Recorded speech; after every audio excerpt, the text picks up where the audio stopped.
Welcome back, baseball fans. The 1973-76 Carryover League fourth round draft results. This is a really entertaining round because you know which of the 4 years you have to pick from. It's the last year you haven't picked. So, for instance, Ohio took a Vita Blue from 76 in round 1. They took Rudy May from 74 in round 2. And in 73, they took Tom Hall. So we knew they had to pick a player from 1975. Unfortunately for the Ohio players, their farm system, they don't have one. They don't exist. The only farm system they get is guys left over from other major league teams. Let's take a quick peek at their options, or at least some of their options, just to show you who was available to be taken. Lee Richard is a 200 hitting utility player who seldom has a decent card in Strat, historically. Morris Nettles, a 23-year-old outfitter for California. It's 231. They could have looked around on the waiver wire, pull a guy out of retirement, make a trade with somebody else, but instead, they just took another guy that was on their list. A 22-year-old Dodger shortstop named Ivan DeJesus, and this is kind of a futures pick for Ohio, because DeJesus would turn out to be a pretty good shortstop for the Cubs and later to the Phillies. Plays in the '83 World Series, I believe. He's not very good now, but they're hoping in a few years, just like all these futures guys, they'll bloom. So Ohio takes Ivan DeJesus in the fourth round, corresponding to the fourth of years here. By the way, folks, if you're wondering, if you look at the last digit, it says 1 and it says 2. It's 2 cards from each of the 4 years. So what we're saying is the first through fourth round is basically the first player picked from any of 4 years. So I'm only using round, first round, second round, third round, because it's like the NFL. That's what the NFL would do. We are in day 3 of the draft in the NFL. So let's continue. Cardinals, they had the rights to Ted Sizemore. They exercised that by taking his 74 card. He's still a 2 at second base. Beyond that, his defense gets worse. So they wanted a good defense at second base of Ted Sizemore. Next up, the Yankees. And they made a trade with Cleveland for Dick Tidrow. We were contemplating this in the offseason. Does Cleveland make him a starter? Does Cleveland make a reliever? Does he get traded to the Yankees? And the Yankees made the deal. They gave Cleveland a draft token and a player to be named later. So Tidrow's got a 3.12 ERA and 69 innings in the bullpen. And the Yankees at this point have completed their pitching staff, with Lindy McDaniel moving into the rotation as the number 4 starter from the bullpen. Fred Beans, the other righty reliever, joining the lefties, Fred Sherman, and of course, Sparky Lyle. Florida is done drafting at the moment. And frankly, I couldn't tell you who they just took. Oh, I think they took Vern Rule. Yeah. They took 1975 Vern Rule with a 4.03 ERA, plucked him away from the Houston Astros. That's a nice steal. Rule will be very good in the late 70s, early 80s. Again, a futures pick, and Houston just lost out on a guy. Buried behind J.R. Richard, Joe Negro, Tom Griffin, etc., so on. At this point, Florida simply has to wait till the draft is over. They're going to go out for mojitos, I think. And once undrafted free agency begins, they have to find a 19th and 20th roster spot because they improved Ed Figueroa and Tom Bergmeyer earlier from the years of 74 and 75. So at this point, there's not a lot Florida can do. Seattle had a nice pick here. In the 76 season redraft, Stan Thomas, a nice Cleveland reliever, was sent to them, and he's got a 2.30 ERA, and they swooped down on that. So Seattle has added some really nice pitching. Steve Busby improved, Grimsley improved. They added Tom Bradley from the White Sox and Stan Thomas. They're going to try and do this with pitching in Seattle prior to their existence. Maybe by 1977, when they come to existence, the bats will arrive. Funny part, with Cleveland losing Stan Thomas, they could afford to lose him because they have Jim Kern in their system blocking Stan Thomas. Stan Thomas was also in the White Sox redraft of 75, so you could say Seattle took Stan Thomas before the White Sox would have taken him in a different year. Dodgers were a little bit stuck in 75, and when a team gets stuck, they often decide just to improve a player. So 73 Andy Messersmith turns into 75 Andy Messersmith. The ERA goes down like 20 points. The whip goes down like a nickel. And you're like, why? That's such a self-improvement. Why do you do it? Well, it's a 3-year contract. That means you don't have to put Messersmith on your keeper list next year or the year after that. So you don't have to worry about Messersmith for the next 3 years. He'll be a Dodger. As will Don Sutton, you know, Mike Marshall. So you've got some guys here that have some longevity. As you've seen, a lot of Dodger pitchers have been plucked away from other organizations. The Twins, you saw this pick, me struggle with this pick on the clock. We took Bobby Darwin. A couple of reasons here. One reason, he is a Twin. Reason number two, he played in 152 games for those Twins in 74, and he had 25 home runs.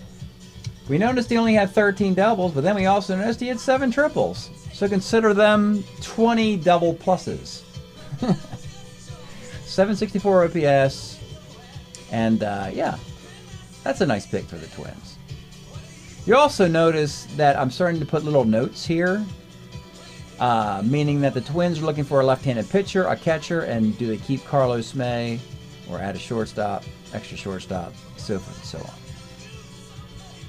Portland's got the next pick on the clock, and this was a highly contested move. The White Sox came calling. They lost Chet Lemon in the redraft to Portland in the 76 draft.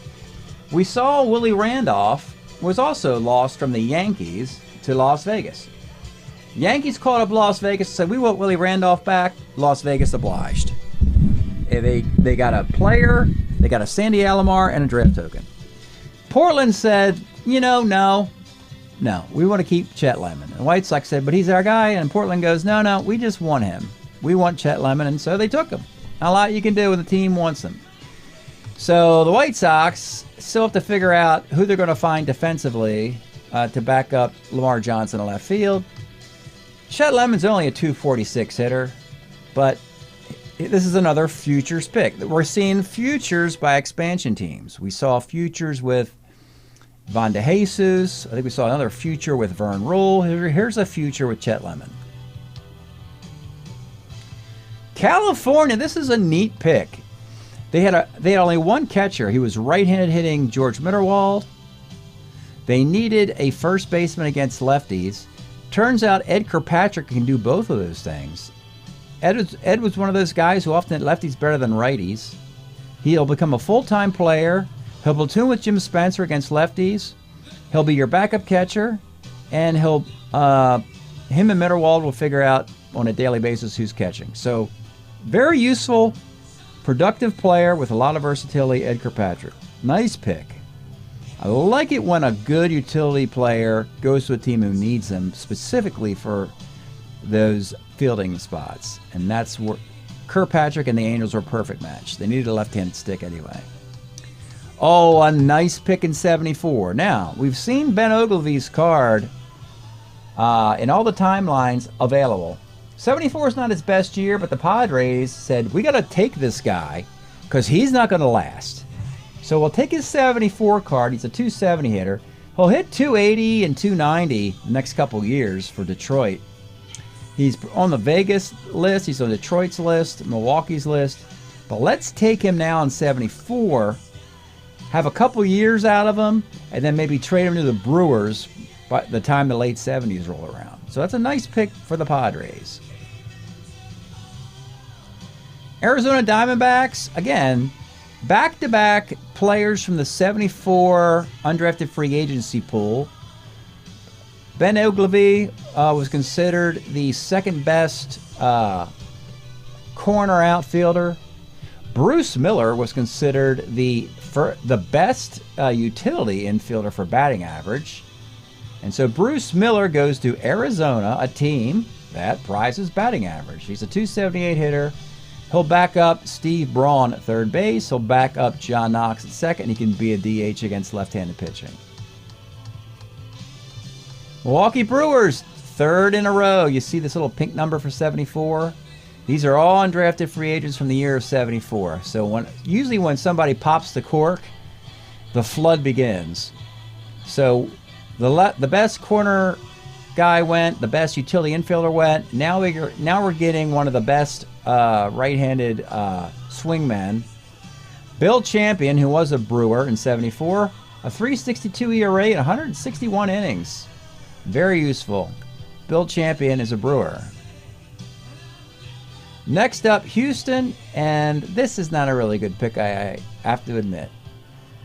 But they needed a utility infielder. They could have used a pitcher. They had to take a guy from the year 75. The pickings were slim, and sometimes in a draft that happens. You get to a specific year. In this case, there were guys in 76, 73, and 74 Houston would have liked, but you got to take a guy from the year, all 4 years within the first 4 rounds. You had to take a guy from 75. They looked for the best utility infielder to back up Tommy Helms, Doug Rader, and Roger Metzger. They found Bobby Heiss. He can even play first. He sort of replaces the Dennis Menke role in Houston. Heiss is pretty good against lefties. The .214 batting average, again, in a platoon, against lefties, he hits about .270.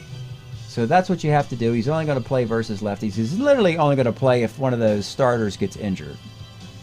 So it's utilitarian drafting at that point for Houston. They're not adding a lot of talent.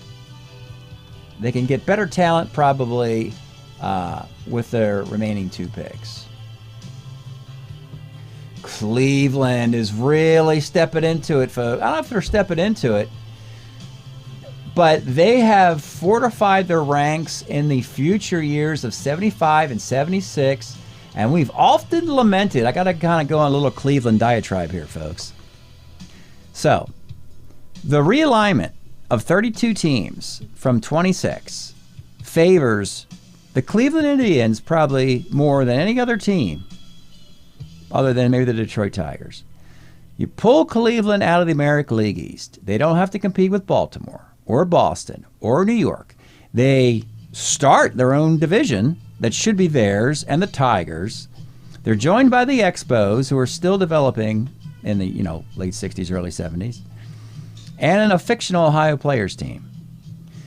Tigers have been to a World Series. In the Fall League, the Expos won a World Series, and yes, the Ohio Players, if you've just been watching my Fall League, earlier this year, the World Series of that, during Super Bowl weekend, the Ohio Players won that.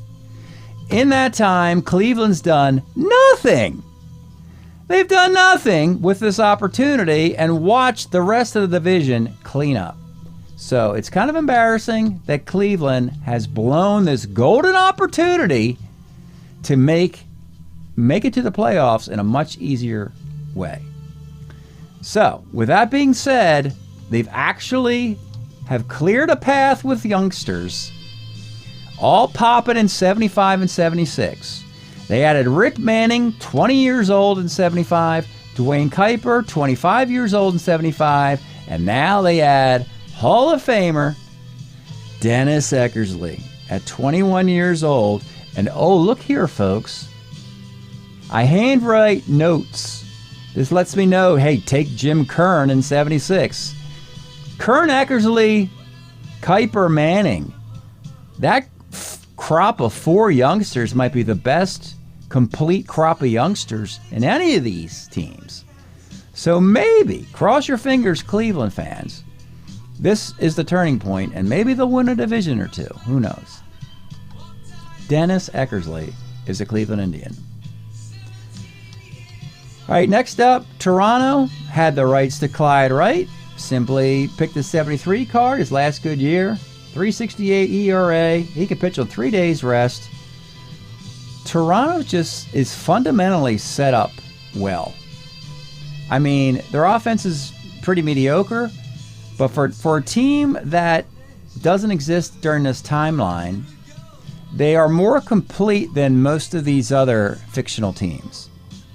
I mean, you saw Ohio take DeJesus. You saw Houston take Vern Rule. You saw the other futures pick made by Portland? Chet Lemon, who's too young. But Toronto, on the other hand, takes established guys.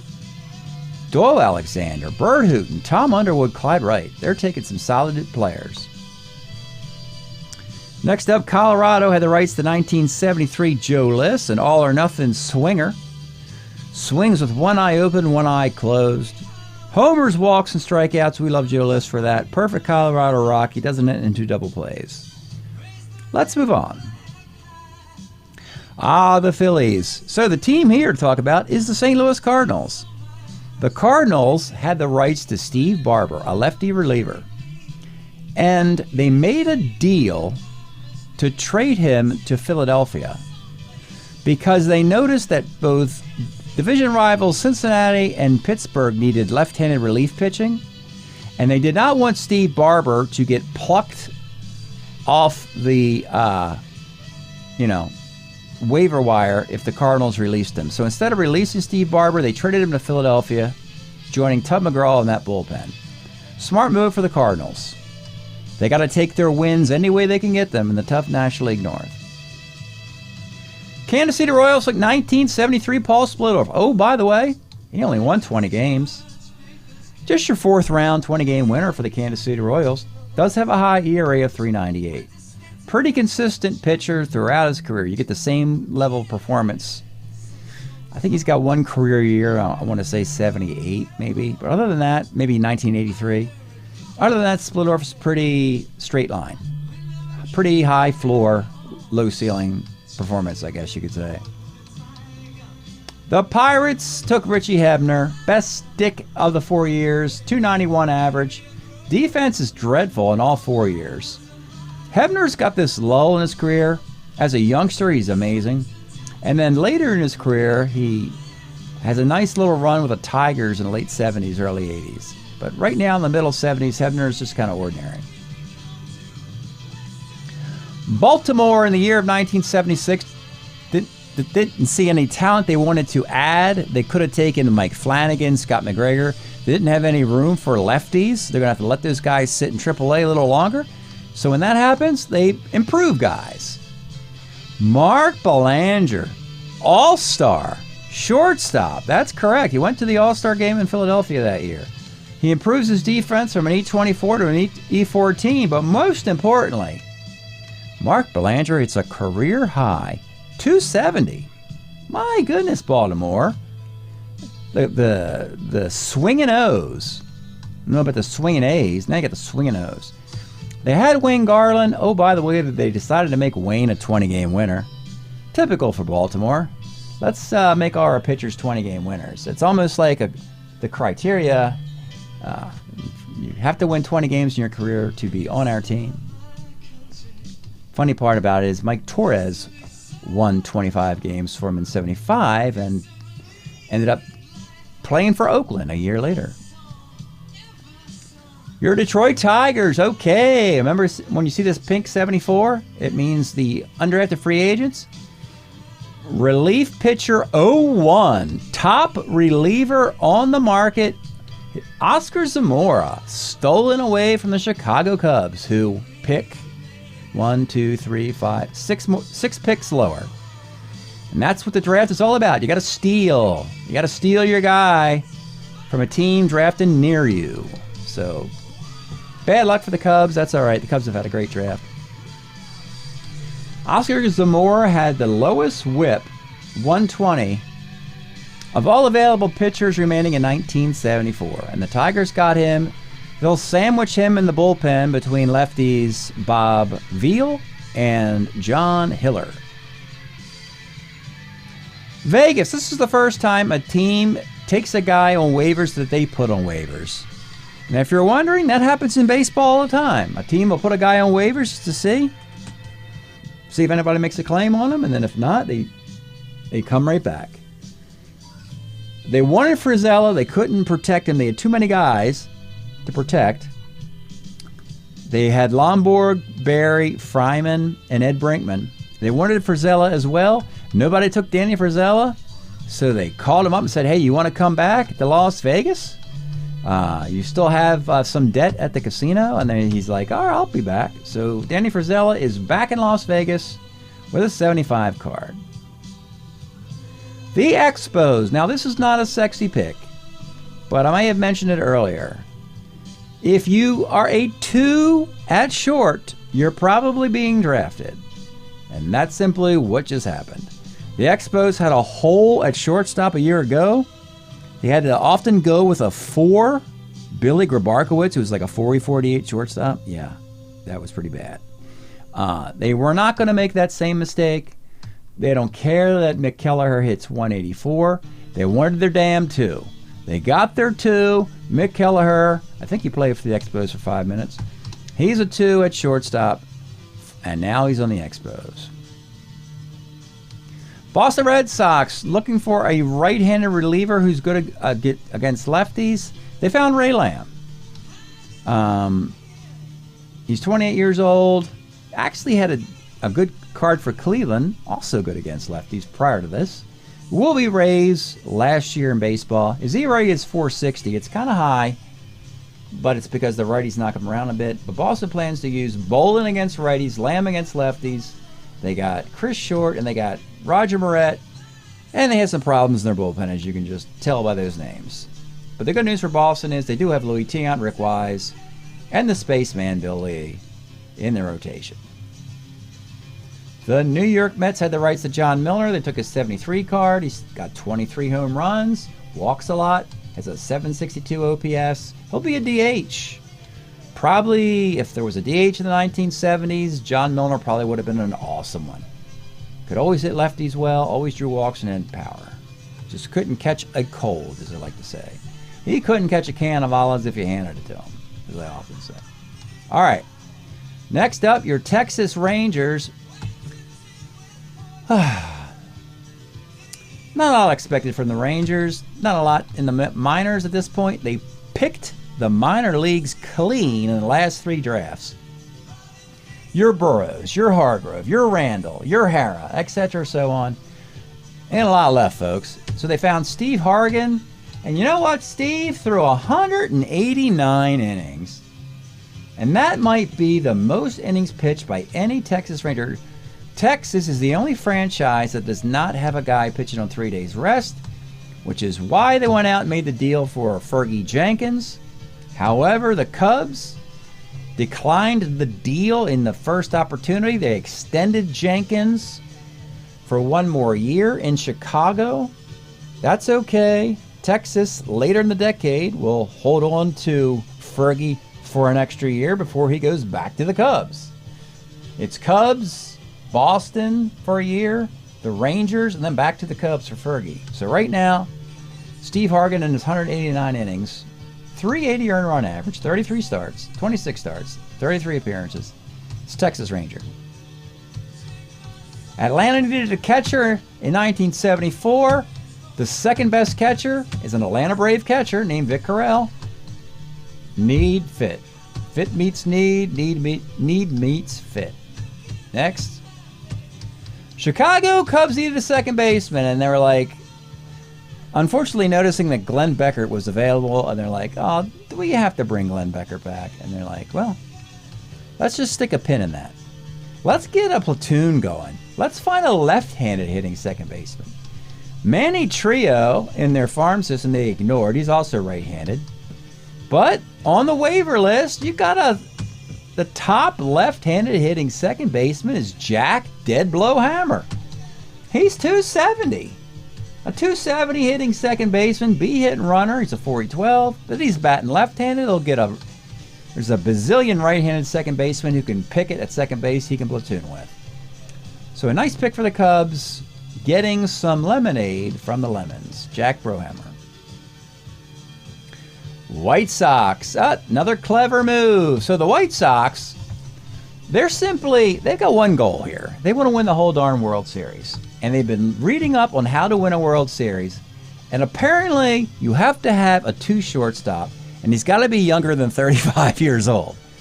The only shortstops in Major League Baseball history who were 35 years old and older were Larry Boa and Derek Jeter, who won World Series. No other shortstops who were that old came close to winning a World Series. So they got rid of Louis Aparicio, decided to move on with Bucky Dent, who was a 3 at shortstop. Not anymore. They improved Bucky to his 75 card, where he's a 2E16 at short. They got one goal. They don't want to win the division. They don't want to go to the playoffs. They want to win the World Series. They got to cross their fingers and hope Oakland falls apart, though Oakland is still the favorite. And I got to say, too, Oakland's a big favorite to repeat. You don't often say that in sports, but it's true. Oakland is the hands-on favorite to repeat as world champs. The White Sox are probably the bridesmaid. They're the team that's closest to knocking them off. Again, the American League's wide open once you get past Oakland. You could throw Baltimore in there, Boston you could throw in there. You could throw Cleveland in there after all the love I just gave them. The Tigers always have to be thrown in there as long as they got the old gang of Lolich and K-Line and so forth. And blah, blah, blah. Kansas City's in that list, so as are the White Sox. Next up, the Giants. So, in a bubble of history that we're not exactly sure how the San Francisco Giants gummed up the 1970s, the Giants needed, 3 roster spots? Yeah, they needed to get a third baseman against lefties. They needed to get an outfielder against lefties. They got 76 Larry Herndon, a center fielder who's a 2 with a -2 arm hitting .288. They got Von Joshua in the previous in 75, who's also a 2 in center field hitting .318. This team has had Gary Maddox, they've had Gary Matthews, they've had Ken Henderson and Willie Mays, Bobby Bonds. You've heard me do this rant a bazillion times. We have no idea how the Giants managed to not make the playoffs once. I understand the Big Red Machine had a lot to do with that. The Dodgers in 74 and in 77, 78. And that's a shame. The Giants were just stuck historically between a rock and a hard place because this talent is amazing. Giants, Cubs, Reds, Pirates, then the Dodgers, then the Mets. Probably is how I would rank the National League. Reds, Pirates, Giants, Cubs. Yeah. Unreal. Oh, speaking of the Reds, they were a little disappointed not to get Steve Barber into their bullpen because the Cardinals spoiled their plans. They decided to take a flyer on flame-throwing Baylor Moore, a fantastic pitcher for the Expos. He had like a 10 strikeout per 9 inning in his rookie year. By 73, he blows out his arm and he's done. Makes a comeback later in the decade for the Toronto Blue Jays. Here he's still got 151 strikeouts at 176 innings. The whip's a little bit high. $147. But in other news, the Reds decided to move Fred Norman into the bullpen to help Baylor Moore out. So it's Clay Carroll, Pedro Bourbon, Baylor Moore, and Fred Norman in the Red bullpen. If there is a weakness for the Reds, it's the bullpen, which is funny because that's what Sparky liked to do all the time. And our recreation, the Reds rotation, it'll be really solid because they plan on adding Pat Zachary's best year, along with Gary Nolan, along with Don Gullett, and along with Jack Billingham. So hopefully, the secret sauce to the Reds' success and a repeat World Series with Oakland is not being Sparky Anderson so much and kicking those starting pitchers out and going to that bullpen. Maybe leave the starters in there a little bit longer. That might be what they need to do because that's where more of the talent is. And last is Oakland. Oakland took 5 seconds to make this pick. They needed a guy from 1975. They needed a guy to play second and short. There was only one guy in the year 2 class for the Oakland A's, and it was Phil Garner, who plays second and short. Fit, need, meet, fit, need. Phil Garner goes to Oakland, backing up Dick Green at second base. Oh, another so-so pick for Oakland. By the way, Oakland's bench players a year ago were Larry Brown, who hit 189, Pat Corrales, who hit 183, and Rusty Torres, who hit 193. Phil Garner hits 246, and he replaces one of them. So you can say Oakland's bench is getting better than it was a year ago. Catfish Hunter is about the same or better than Holtzman. Joe Rudy's about the same. Torres might be better. So I haven't seen Oakland get weaker yet.